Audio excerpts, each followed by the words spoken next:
Segunda Carta de Pedro, capítulo 1.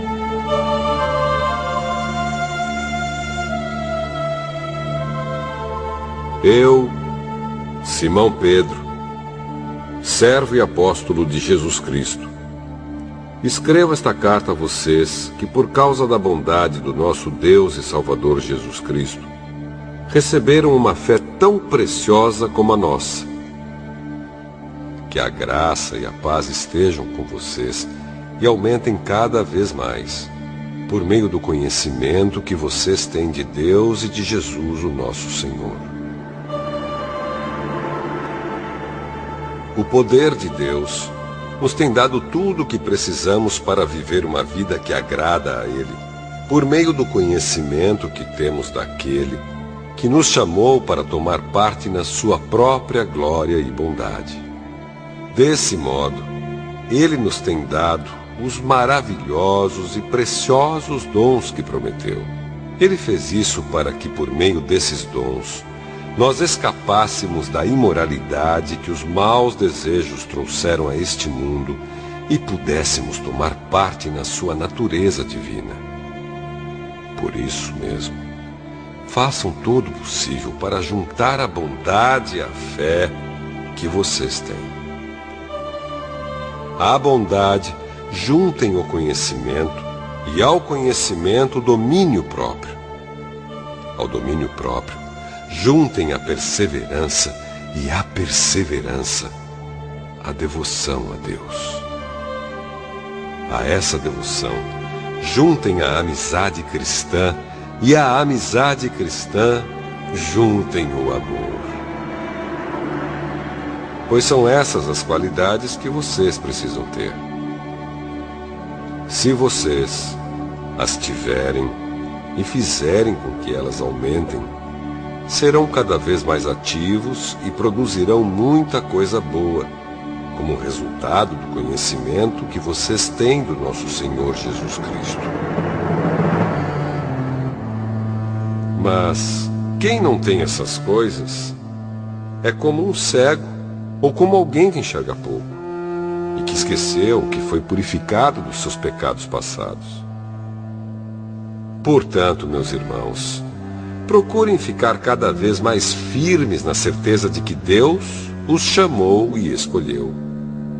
Se vocês fizerem isso, jamais abandonarão a fé, e assim receberão todo o direito de entrar no reino eterno do nosso Senhor e Salvador Jesus Cristo. Por isso, farei sempre com que vocês lembrem dessas coisas, embora já as conheçam e estejam firmes na verdade que receberam. Penso que, enquanto eu viver, é justo que faça com que vocês lembrem dessas coisas, pois sei que logo terei de deixar este corpo mortal, como o nosso Senhor Jesus Cristo me disse claramente. Portanto, farei tudo o que puder para que depois da minha morte, vocês lembrem sempre dessas coisas. Nós não estávamos contando coisas inventadas quando anunciamos a vocês a vinda poderosa do nosso Senhor Jesus Cristo, pois com os nossos próprios olhos nós vimos a sua grandeza. Nós estávamos lá quando Deus, o Pai, lhe deu honra e glória. Ele ouviu a voz da suprema glória dizer: "Este é o meu filho querido, que me dá muita alegria." Nós mesmos ouvimos essa voz que veio do céu quando estávamos com o Senhor Jesus no Monte Sagrado. Assim temos mais confiança ainda na mensagem anunciada pelos profetas. Vocês fazem bem em prestar atenção nessa mensagem, pois ela é como uma luz que brilha em lugar escuro, até que o dia amanheça e a luz da estrela da manhã brilhe no coração de vocês. Acima de tudo, porém, lembrem disto: ninguém pode explicar por si mesmo uma profecia das Escrituras Sagradas. Pois nenhuma mensagem profética veio da vontade humana, mas as pessoas eram guiadas pelo Espírito Santo quando anunciavam a mensagem que vinha de Deus.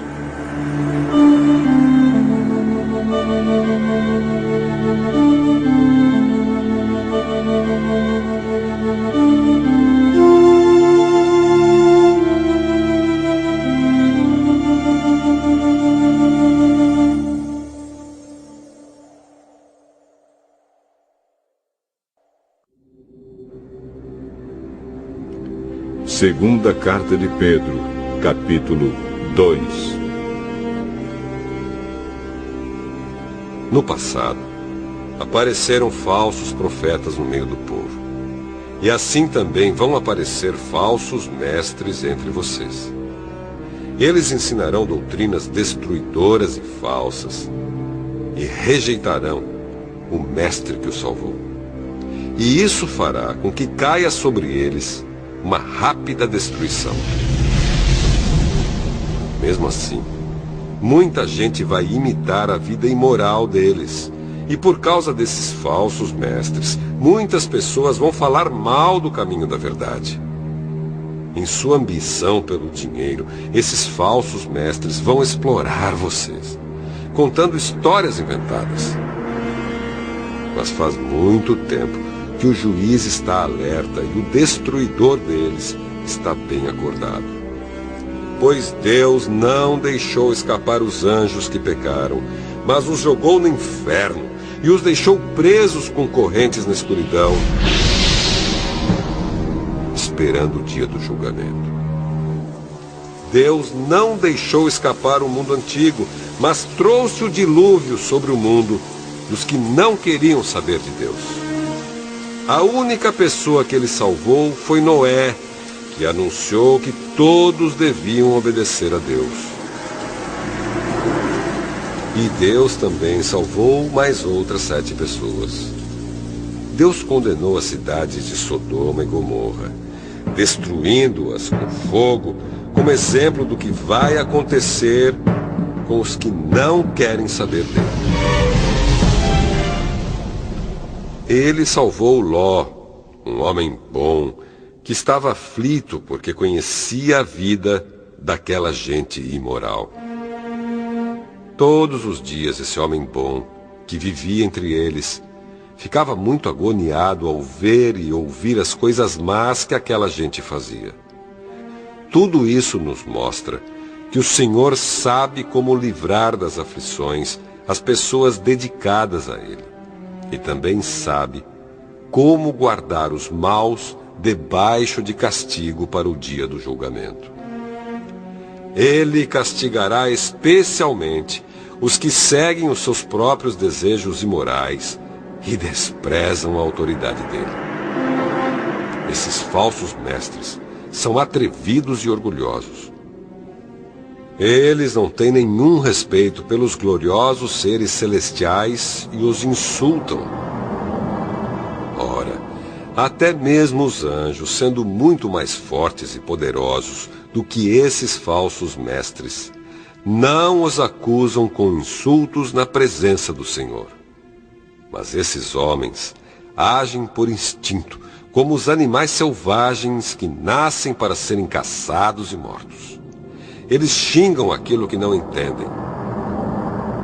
Por tudo isso, eles serão destruídos como animais selvagens e pagarão com sofrimento o sofrimento que causaram aos outros. Eles têm prazer em satisfazer em pleno dia os seus desejos imorais. Quando se reúnem com vocês, são uma vergonha e um escândalo, divertindo-se o tempo todo com os seus modos enganosos. Não podem ver uma mulher sem a desejarem, e o seu apetite pelo pecado nunca fica satisfeito. Enganam as pessoas fracas e só pensam em ganhar dinheiro. Eles estão debaixo da maldição de Deus. Andam perdidos porque se desviaram do caminho certo. Seguem o caminho de Balaão, filho de Beor, que cobiçou o dinheiro que ia receber fazendo mal e foi repreendido por causa do seu pecado. Pois uma jumenta falou com voz humana e acabou com as loucuras do profeta. Esses falsos mestres são como poços sem água e como nuvens levadas pelo vento. Deus reservou para eles um lugar na mais profunda escuridão. Eles dizem coisas orgulhosas e loucas, e com os seus desejos impuros e imorais, enganam as pessoas que estão quase escapando daqueles que vivem no erro. Prometem liberdade a essas pessoas, mas eles mesmos são escravos de hábitos imorais, pois cada pessoa é escrava daquilo que a domina. Portanto, aqueles que chegaram a conhecer o nosso Senhor e Salvador Jesus Cristo e que escaparam das imoralidades do mundo, mas depois foram agarrados e dominados por elas, ficam no fim em pior situação do que no começo. Pois teria sido muito melhor que eles nunca tivessem conhecido o caminho certo do que depois de o conhecerem, voltarem atrás e se afastarem do mandamento sagrado que receberam. O que aconteceu a essas pessoas prova que são verdadeiros estes ditados. O cachorro volta ao seu próprio vômito e a porca lavada volta a rolar na lama.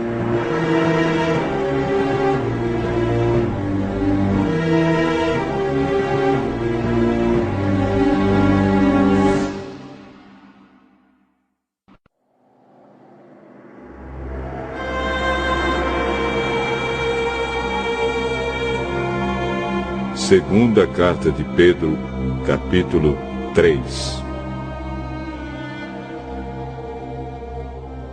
Meus queridos amigos, esta é a segunda carta que estou escrevendo a vocês. Nessas duas cartas, procuro despertar pensamentos puros na mente de vocês, fazendo com que lembrem dessas coisas. Quero que lembrem das palavras ditas há muito tempo pelos santos profetas e do mandamento do nosso Senhor e Salvador, que foi dado a vocês por meio dos apóstolos que anunciaram o Evangelho a vocês. Primeiro, vocês precisam saber que nos últimos dias vão aparecer homens dominados pelas suas próprias paixões. Eles vão zombar de vocês, dizendo: Ele prometeu vir, não foi? Onde está ele? Os nossos pais morreram e tudo continua do mesmo jeito que era, desde a criação do mundo. Esses zombadores esquecem, de propósito, que há muito tempo Deus deu uma ordem e os céus e a terra foram criados. Esquecem que a terra foi formada da água e no meio da água, e também que pela água do dilúvio o mundo antigo foi destruído. Mas os céus e a terra, que agora existem, estão sendo guardados pela mesma ordem de Deus, a fim de serem destruídos pelo fogo. Estão sendo guardados para o dia do julgamento e da destruição dos que não querem saber de Deus. Meus queridos amigos, não esqueçam isto. Para o Senhor, um dia é como 1000 anos, e 1000 anos como um dia. O Senhor não demora a fazer o que prometeu, como alguns pensam. Pelo contrário, Ele tem paciência com vocês, porque não quer que ninguém seja destruído, mas deseja que todos se arrependam dos seus pecados. Porém, o dia do Senhor chegará como um ladrão. Naquele dia, os céus vão desaparecer com um barulho espantoso e tudo o que há no universo será queimado. A terra e tudo o que existe nela vão sumir. Sabendo que tudo isso vai ser destruído assim, então que tipo de gente vocês precisam ser? A vida de vocês deve ser agradável a Deus e dedicada a Ele. Esperem a vinda do dia de Deus e façam o possível para que venha logo. Naquele dia, os céus serão destruídos com fogo. E tudo o que há no universo ficará derretido. Porém, Deus prometeu, e nós estamos esperando um novo céu e uma nova terra, onde tudo será feito de acordo com a vontade dele. Por isso, meus amigos, enquanto vocês esperam aquele dia, façam o possível para estar em paz com Deus, sem mancha e sem culpa diante dele. Lembrem que a paciência do nosso Senhor é uma oportunidade para vocês serem salvos. Pois o nosso querido irmão Paulo, com a sabedoria que Deus lhe deu, escreveu a vocês sobre esse assunto. E foi isso mesmo que ele disse em todas as suas cartas quando escreveu a respeito disso. Nas cartas dele, há algumas coisas difíceis de entender, que os ignorantes e os fracos na fé explicam de maneira errada, como fazem também com outras partes das Escrituras Sagradas. E assim, eles causam a sua própria destruição. Mas vocês, meus amigos, já sabem disso. Portanto, tomem cuidado para não serem levados pelos erros de pessoas imorais e para não caírem da sua posição segura.